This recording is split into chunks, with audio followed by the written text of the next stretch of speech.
Hello बच्चों।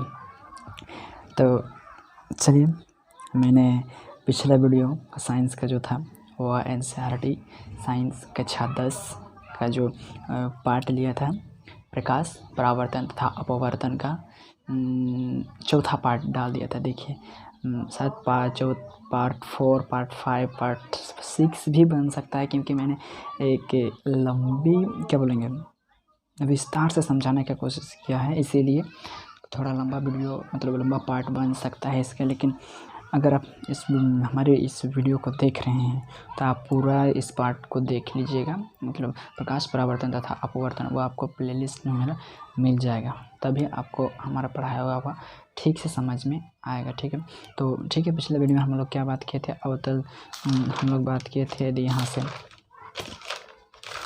यहाँ से बात किए थे अवतल दर्पण से बनने वाले प्रतिबिंब। अवतल दर्पण में किस प्रकार से प्रतिबिंब बनता है देख लीजिए, यही सब हम लोग देखे थे। फिर ये सब बनाए थे, ये सब समझ गए थे हम लोग। और फिर क्या था, ये अवतल दर्पण तथा उत्तल दर्पण का उपयोग भी हमने देखे थे, सर्चलाइट, टर्चलाइट, सौर भट्टी, हजामत के लिए। फिर उत्तल दर्पण का उपयोग, फिर इसका इसका जो ये रहता है, ये क्या बोलते हैं, दोष रहता है, उसके बारे में हम लोग बहुत बढ़िया से जान लिए थे। आज हम आगे बात करते हैं, आगे जो हम लोग का अगला पॉइंट, बुक को देखकर, मैं NCERT किताब को ही लेकर के चल रहा हूँ, पर किताब को ऐसे करके नहीं पढ़ा रहा हूँ, क्योंकि जो चीज़ यहाँ पर समझाया गया है उसी चीज़ को मैं अपनी भाषा में समझा रहा हूँ। ठीक है, चलिए, मैंने कहाँ तक समझा दिया हूँ, उत्तल दर्पण द्वारा प्रतिबिंब बनना ये बता दिया हूँ। ठीक है, उत्तल दर्पण का उपयोग ये भी हो गया। गोलीय दर्पण द्वारा परावर्तन के लिए चिन्ह परिपाटी, आज हम चिन्ह परिपाटी को जानेंगे। इधर से अवतल दर्पण का कैसे बनता है, कैसे नहीं, ये सब हम लोग जान लिए। एक भी कॉन्सेप्ट नहीं छोड़ूंगा, बल्कि उससे ज़्यादा बताऊंगा, लेकिन 10 क्लास तक का नहीं छोड़ूंगा। ठीक है, चिन्ह परिपाटी को समझते हैं। यहाँ पर इतना सारा बताया है, अगर इसको पढ़ करके समझ लिया तब तो आप पंडित है, ट्यूशन का जरूरत नहीं है, आपके पास किताब तो है, खुद से पढ़ के समझ लीजिए। तो यहाँ पर जो चीज़ बोल रहा है उसी को ही हम कोशिश करते हैं कि अपना भाषा में समझाने का, ताकि ज़्यादा से ज़्यादा समझ में आए। ठीक है, चलिए स्टार्ट करते हैं वीडियो को। 2 मिनट मैंने ऐसे ही भांज दिया।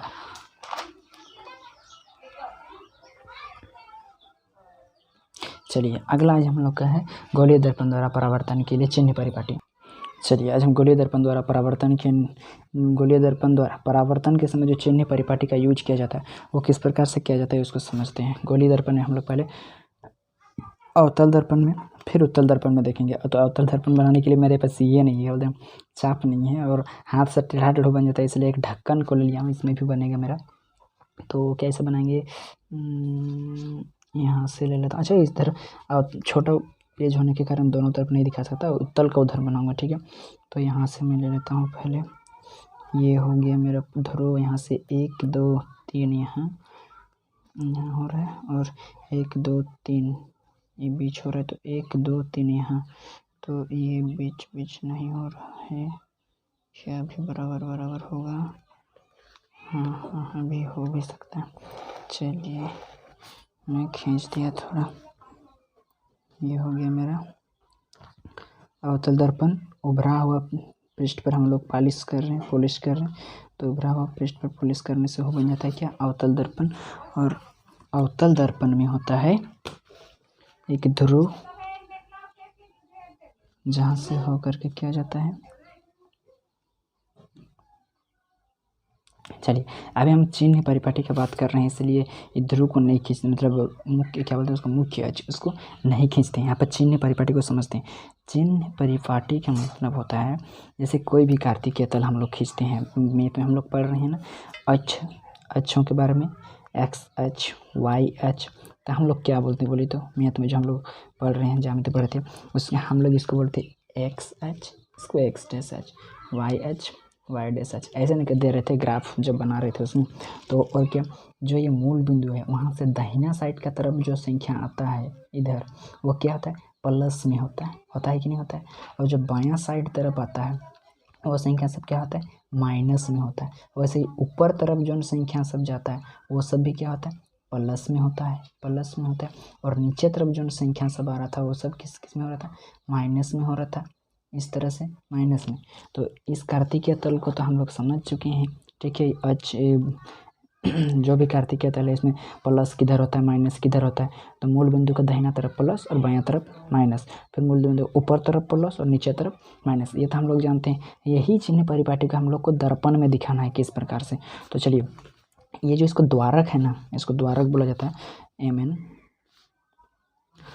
इसको भी एक अक्ष के रूप में माना जाता है। कैसे? ये जो मुख्य अक्ष हम लोग इधर से खींचेंगे वही अक्ष ही है, एक्स अक्ष वाई अक्ष, तो इसको बोलेंगे मुख्य अक्ष, जहाँ पर क्या वस्तु को रखे विभिन्न बिंदु पर, आपने देखा पिछला वीडियो में, तो वही हुआ मुख्य अक्ष। अब इधर से भी इसको जो द्वारक बोला जाता है, ये जो समतल है, जो पृथ्वी का उदाहरण दिए थे, पृथ्वी गोल है, पर क्या वो यहाँ पर से हम लोग लुढ़के थोड़ी ना, मतलब थोड़ी गिर गए थे घुलट घुलट के, वो इतना बड़ा है कि क्या यहाँ इसका ऊपर में भी समतल ही है, तो ये एक समतल की तरह ही रहता है। इसलिए हम इधर से एक और अक्ष खींच देते हैं इस प्रकार से, ठीक है। समझाने के लिए मैंने ये एक खींच दिया अक्ष को, समझाने के लिए, वैसे तो बुक में है नहीं, ठीक है। अब वही समझिए जैसे कि इस अक्ष को समझे थे, ये समझ लिए मूल बिंदु, और मूल बिंदु के इधर जो भी आएगा दूरी, चाहे कुछ भी आएगा वो माइनस में आएगा, दर्पण के उधर जो रहेगा वो सब किस में रहेगा, प्लस में आएगा। अगर ऊपर तरफ वस्तु जा रहा है तो वो प्लस वाला है, और वस्तु नीचे तरफ बन रहा है मतलब क्या है, वो माइनस वाला है, यहाँ से समझिएगा, ठीक है। तो इस प्रकार से जैसे कि हम लोग अगर वस्तु यहाँ से क्या बोलते हैं, वस्तु दूरी का आप समझ, ये अवतल दर्पण है, मैं लिख दे रहा हूँ यहाँ पर पहले, कौन सा दर्पण है, अवतल दर्पण,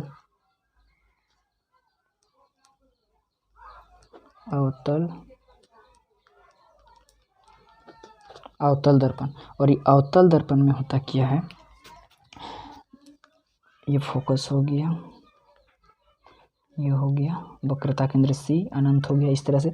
तो हम यहाँ से लेकर के, दर्पण से लेकर के वस्तु को कहीं भी रख रहे थे ना, तो वो उसको हम लोग क्या बोलते हैं, U बोलते हैं। U मतलब वस्तु दूरी, ये हम लोग जाने थे कि नहीं, पहले ही मैं बता दिया हूँ इस सब के बारे में।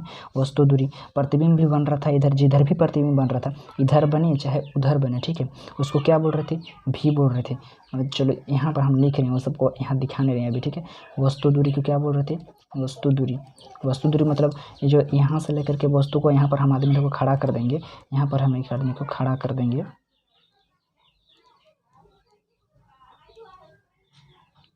यहाँ पर एक आदमी को खड़ा कर देंगे, तो यहाँ से लेकर के दर्पण तक के बीच में जो दूरी है ना, उसी को बोलते हैं वस्तु दूरी। और इसका प्रतिबिंब हम लोग को आईना में उसका दिखता है ना, जैसे कि समतल दर्पण में खड़ा होते हैं, जितना दूरी में उतना ही दूर में लगता है कि वो भी हम लोग से पीछे, हम लोग के वहाँ पर खड़ा है, तो वैसे ही भी दूरी ठो बोल रहा है। तो इसका जो प्रतिबिंब बनेगा वो दूरी जो भी हो, प्रतिबिंब दूरी कुछ भी हो सकता है, प्रतिबिंब दूरी। तो वस्तु दूरी को ना U से दिखाया जाता है, क्या से, U से, और प्रतिबिंब दूरी को V से। आप 9 क्लास से याद किए ना, 9 क्लास में क्या U को क्या बोल रहे थे, प्रारंभिक वेग, और V को अंतिम वेग बोलते थे कि नहीं, दूरी वाला पार्ट में, दूरी, चाल, वेग, वही सब में। तो वस्तु दूरी को U और प्रतिबिंब दूरी को भी बोलते हैं। तो इसमें क्या होता है, वस्तु को हम कहाँ रख रहे हैं, दर्पण का सामने, मतलब ये अगर हम लोग इसको यहाँ से समझेंगे इस कार्तीय तल से, तो यहाँ से बायां तरफ मतलब क्या, माइनस में। जैसे कि यहाँ से बोलेगा 4 मीटर की दूरी पर, 6 मीटर की दूरी पर, तो वो किस में रहेगा, माइनस में, क्योंकि हम लोग क्या उसको ध्रुव के बाईं ओर रख रहे हैं, इसलिए वह माइनस में रहेगा। तो वस्तु हम समझिए, तो ये वस्तु दूरी जो U है वो किस रूप में रहेगा, इधर मान में, वो हमेशा माइनस में रहेगा। और इसका जो प्रतिबिंब बन रहा था, इसका प्रतिबिंब, तो प्रतिबिंब किधर बन रहा था, नीचे साइड में, ऐसे नीचे उल्टा करके बन रहा था, इसको देखिए, या फिर नीचे बन रहा था, ये देखिए, या फिर वो भी इधर ही बन रहा था, कहीं सब में इधर ही बन रहा था, ये देखिए इधर ही ना बन रहा था, मुख्य अक्ष के इस साइड तरफ बन रहा था, नीचे तरफ बन रहा है, देखिए नीचे तरफ बन रहा है, बोलो चाहे ध्रुव का उस साइड थोड़ी ना बन रहा है, इस साइड ही बन रहा है। तो प्रतिबिंब दूरी को भी हम लोग किस में दिखाएंगे, प्लस में कि माइनस में। तो प्रतिबिंब दूरी को भी हम लोग यहाँ पर अवतल दर्पण जो होता है उसमें प्रतिबिंब दूरी भी को भी हम लोग किस में दिखाएंगे, माइनस को। और अब फोकस दूरी की बात करेंगे, प्रतिबिंब दूरी को माइनस में, लेकिन हाँ एक कंडीशन था ना, एक कंडीशन कौन सा, ये वाला देख लीजिए। यहाँ पर जब हम वस्तु को फोकस और ध्रुव के बीच में रख रहे थे, तो उसका प्रतिबिंब कहाँ पर, ध्रुव के दाहिना साइड इस तरफ बन रहा था, मतलब एक्स अक्ष के जो प्लस वाला साइड होता है उधर बन रहा था। तो एक स्थिति में, एक कंडीशन में उसका जो प्रतिबिंब दूरी होता है वो क्या होता है, प्लस होता है। बाद बाकी सभी कंडीशन में छो का छो प्रतिबिंब में क्या होता है, एक कंडीशन में प्लस और बाद बाकी जो 5 कंडीशन होता है उसमें क्या होता है, माइनस ही होता है। अब आता है फोकस दूरी, 3 ही तो दूरी होता है ना उसका। फोकस दूरी मतलब यहाँ से यहाँ के बीच की दूरी को क्या होगा, तो फोकस दूरी क्या होगा, क्या फोकस दूरी इसका इधर बनेगा दर्पण के पीछे तरफ, नहीं बनेगा। तो दर्पण का सामने अगर बना तो माइनस, दर्पण का पीछे बना तो प्लस। तो दर्पण का सामने बनेगा मतलब फोकस दूरी भी किस में होगा, माइनस में होगा। यही चीज़ चिन्ह परिपाटी में समझाने के लिए उतना सारा दे दिया है। ठीक है, तो समझ गए होंगे। 10 मिनट का टाइम लगा इसको समझाने में, लेकिन हमको लग रहा है समझ गए। इसको समझना बस ये है कि दर्पण का अगर सामने तरफ ही बन रहा है प्रतिबिंब, इधर ध्रुव का इधर इस साइड ही बन रहा है, मतलब इस तरफ सोच लीजिए ना, यही है मेरा यही वाला टर्म और ये है मुख्य। इसका इस साइड तरफ बनेगा तो माइनस, ध्रुव ये इसको पी मान लीजिए, पी का उस साइड बनेगा तो माइनस, नीचे तरफ बनेगा तो माइनस, ऊपर तरफ बनेगा तो प्लस। समझ में आ गया। चलिए, अवतल दर्पण से किस प्रकार से बनता है। अब इसी प्रकार से उत्तल दर्पण में भी हम समझा दे लेते हैं पहले कि उत्तल दर्पण में कैसा बनता है। चलिए, मैं एक उत्तल दर्पण को ले लिया हूँ, उसी तरह जैसे इधर बनाया था। अरे इसमें कुछ समझना ही नहीं है। देखिए, दर्पण का सामने तरफ अगर बनेगा ना तो वो माइनस ही होगा, और दर्पण का पीछे अगर बन रहा है ना, प्रकृति जो अगर प्रतिबिंब दर्पण का पीछे बन रहा है तो वो प्लस होगा, और अगर इधर बन रहा है तो माइनस होगा। तो वस्तु दूरी इसमें क्या होगा, यहाँ पर समझना है। जैसे उत्तल दर्पण को ले लिया मैंने, कौन सा दर्पण, उत्तल दर्पण, तो इसमें वस्तु दूरी क्या होगा, वस्तु दूरी जिसको हम लोग बोलते हैं यू, क्या होगा, प्लस होगा कि माइनस होगा। तो भाई क्या वस्तु को हम लोग दर्पण के पीछे रखते हैं, नहीं ना, वस्तु को रखेंगे तो हम लोग यहीं पर न रखेंगे।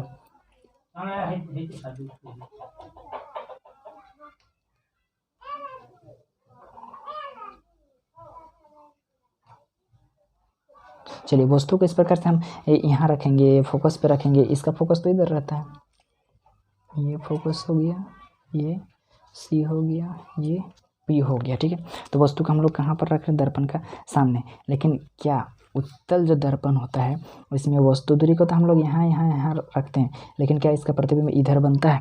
देख लीजिए, उत्तल दर्पण कहाँ है, यहाँ बनाए थे उत्तल दर्पण। हम लोग वस्तु को दर्पण का सामने रख रहे थे, लेकिन उसका प्रतिबिंब देखिए, इसका 2 ही प्रकार का प्रतिबिंब बन रहा था, या तो वो बिंदु साइज का बनेगा, नहीं तो उससे छोटा बनेगा। तो क्या दर्पण का सामने तरफ एक बन रहा है, क्या नहीं बन रहा है। तो वस्तु को हम लोग कहाँ रख रहे हैं, दर्पण का सामने, पी से बाईं ओर, मतलब इधर बायां तरफ क्या होता है, माइनस, और इसका प्रतिबिंब कहाँ बन रहा है, इसमें भी बन रहा है दायां तरफ है पी, क्या इसमें भी बन रहा है दायां तरफ प्लस वाला सब होता है, बायां तरफ बना माइनस वाला सब, ऊपर तरफ प्लस वाला और नीचे तरफ माइनस वाला। आप समझ गए चिन्ह परिपाटी का, और टेंशन नहीं है आपको, आपका न्यूमेरिकल सही बनेगा। चलिए, तब समझ लिए वस्तु दूरी यू प्लस होगा कि माइनस होगा, क्योंकि इसके बाएं तरफ है, मतलब ये होगा माइनस में। ठीक है, अब प्रतिबिंब दूरी, क्योंकि बार बार इसका देखा गया कि प्रतिबिंब या तो फोकस में बना, नहीं तो दूसरा समय बना, लेकिन फोकस में बना तो छोटा बना, बाद बाकी समय बन रहा तो मतलब बिंदु साइज का बना, और बाद बाकी समय छोटा बन रहा है, मतलब दर्पण का पीछे ही बन रहा है, और दर्पण का पीछे बनेगा तो क्या बनेगा, वो प्रतिबिंब दूरी।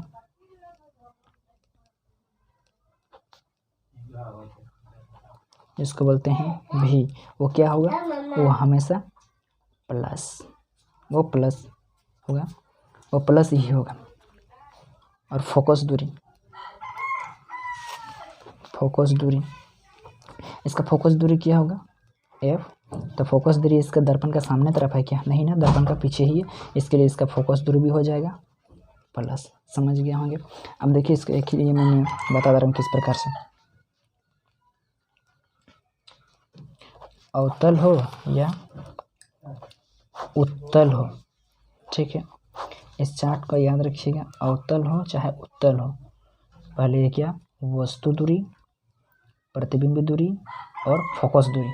अवतल में वस्तु दूरी, अवतल हो या उत्तल हो, दोनों का फोकस दूरी माइनस, क्योंकि वस्तु को हमेशा इसमें भी दर्पण का सामने में ही रखते हैं और इसमें भी दर्पण का सामने में ही रखते हैं, इसलिए अवतल में और उत्तल में दोनों का फोकस दूरी क्या होगा, माइनस में होगा। प्रतिबिंब दूरी क्या होगा, प्रतिबिंब दूरी, तो देख लीजिए, अवतल में माइनस ही बनता है सब जगह, लेकिन एक कंडीशन में क्या होता है, इसका हमेशा माइनस ही बनता है, क्योंकि इधर ही प्रतिबिंब बनता है, वास्तविक और उल्टा बनता है।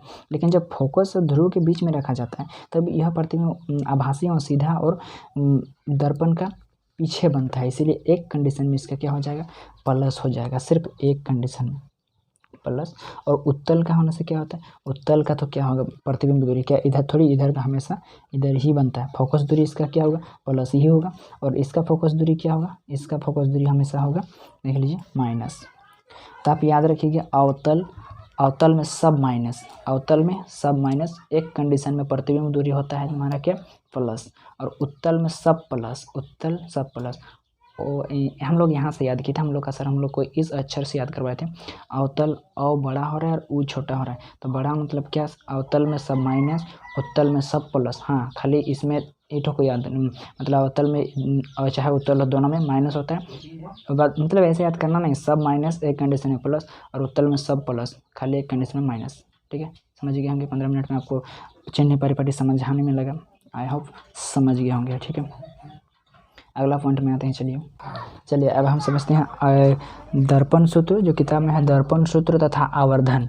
ये दर्पण सूत्र और आवर्धन, फिर न्यूमेरिकल का क्वेश्चन आएंगे तो न्यूमेरिकल के क्वेश्चन को बनाएंगे, तब आपको ये सब जो प्लस माइनस बताइए क्या है अभी समझ में नहीं आ रहा, जब न्यूमेरिकल बनाएंगे ना तब समझ में आएगा। और ये प्लस माइनस के बिना आपका सारा न्यूमेरिकल्स गलत हो जाता है।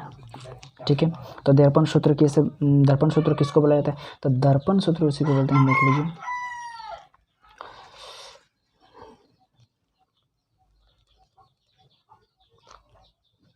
गोलीय दर्पण, गोलीय दर्पण का वस्तु दूरी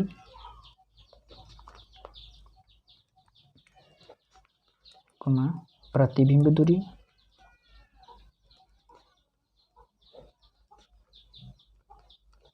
तथा फोकस दूरी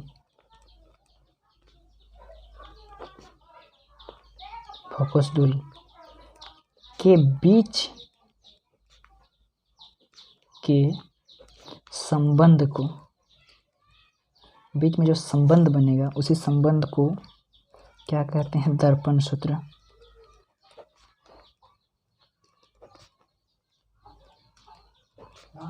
कहते हैं। दर्पण सूत्र किसको बोलते हैं, दर्पण सूत्र मतलब वस्तु का जो ये होता है, दर्पण गोलीय दर्पण में जो रखेंगे हम लोग, वस्तु दूरी u, प्रतिबिंब दूरी v और फोकस दूरी f, ये लोग ऐसे थोड़ी आपस में बैठेंगे दर्पण में, इन लोगों के बीच एक विशेष संबंध बनाया गया है। तो हम लोगों में संबंध कैसे रहते हैं, संबंधी जैसे मेरा चाचा है, मेरा वो भाई है, मेरे वो दादाजी हैं, इस प्रकार से संबंध हम लोग से जुड़ा हुआ रहता है। लेकिन ये लोग आपस में संबंध किस प्रकार से रहेगा, प्लस में रहेंगे, माइनस में रहेंगे, भिन्न में रहेंगे, है कि नहीं, भाग के रूप में रहेंगे, यही लोग का संबंध है। तो दर्पण में ये लोग किस प्रकार से संबंध, दर्पण सूत्र में ये लोग का संबंध कैसे रहता है, देख लीजिए। ये भिन्न में 1/f बराबर होता है 1/u, पहले भी u पहले लिखेंगे, भी u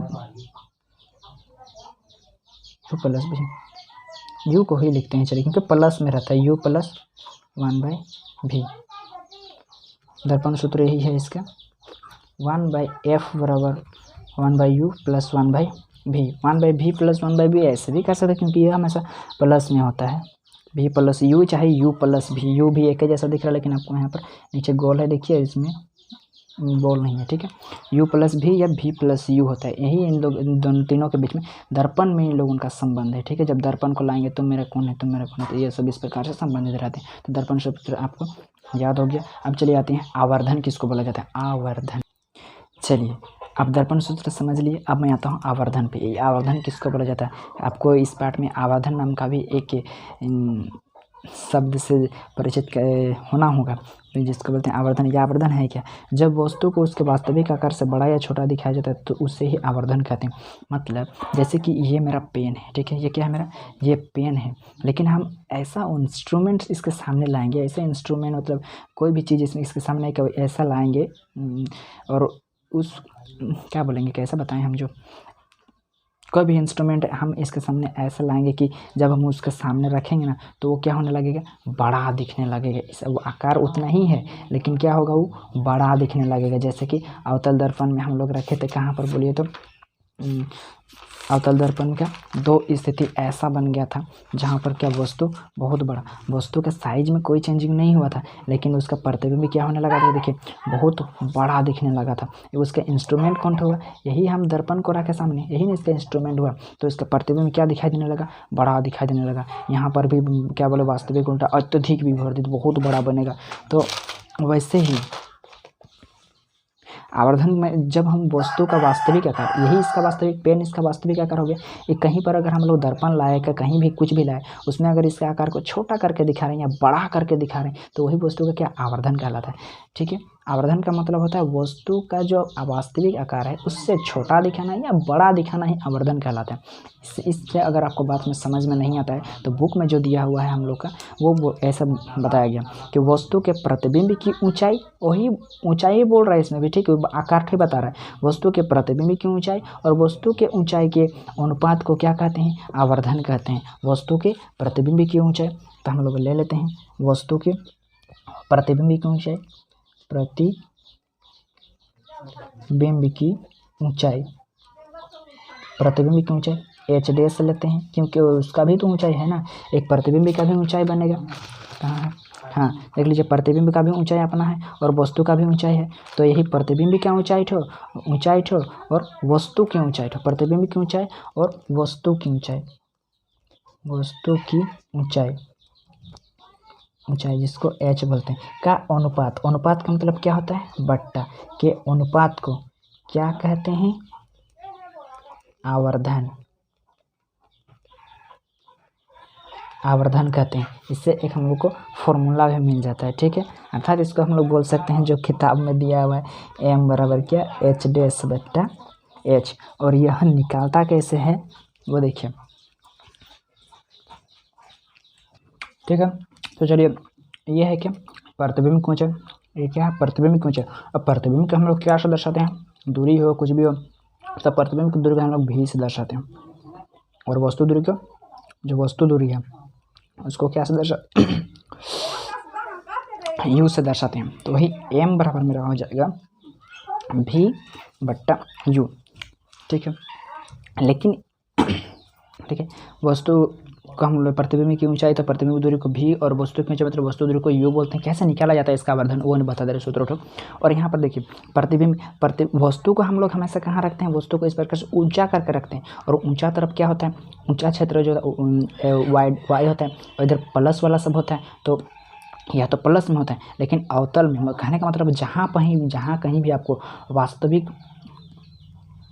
वास्तविक प्रतिबिंब नजर आता है, वास्तविक प्रतिबिंब, और दर्पण के सामने ही उसका प्रतिबिंब बनता है, और वो कैसा बनता है, माइनस बनता है। इसीलिए हम इसके सामने बस माइनस लगा दीजिएगा आप, ठीक है, ठीक है। और अगर अब वास्तविक नहीं बनता है, भासी बनता है तो प्लस, लेकिन इसका जो अवतल में अधिकतर माइनस ही बनता है, इसलिए यहाँ पर जो प्रतिबिंब दूरी हुआ उसके सामने माइनस ही लगा दिया जाता है, ठीक है। ये हो गया आवर्धन का सूत्र, आपको दोनों सूत्र याद हो गया।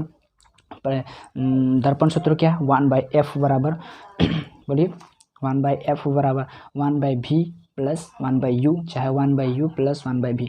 और आवर्धन क्या होता है, m बराबर माइनस v बट्टा यू, माइनस v बट्टा यू। आवर्धन सूत्र क्या होता है, माइनस v बट्टा, आवर्धन सूत्र क्या होता है, माइनस v बट्टा यू। आवर्धन सूत्र क्या होता है, माइनस v बट्टा यू।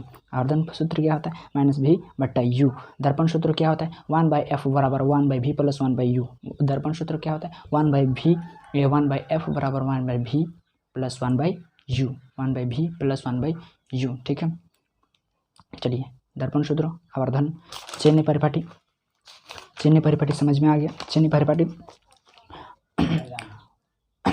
प्रतिबिंब वस्तु दूरी, अवतल में माइनस, उत्तल दोनों में माइनस, प्रतिबिंब दूरी दोनों में प्लस। एक कंडीशन मतलब क्या, एक कंडीशन अवतल में, एक कंडीशन में प्लस, बाद बाकी समय माइनस। अवतल में सब माइनस, उत्तल में सब प्लस, एक कंडीशन को छोड़ के वस्तु दूरी को। और इसमें एक कंडीशन, दो कंडीशन खाली इसमें इधर उधर कर दे रहे हम लोग का नियम ठोको, ठीक है। अब हम लोग आते हैं न्यूमेरिकल क्वेश्चन। एक तो कम से कम बता दूंगा कैसा बनता है, फिर मैं शायद आप लोगों को बोर्ड में बताऊंगा कि कैसा बनता है।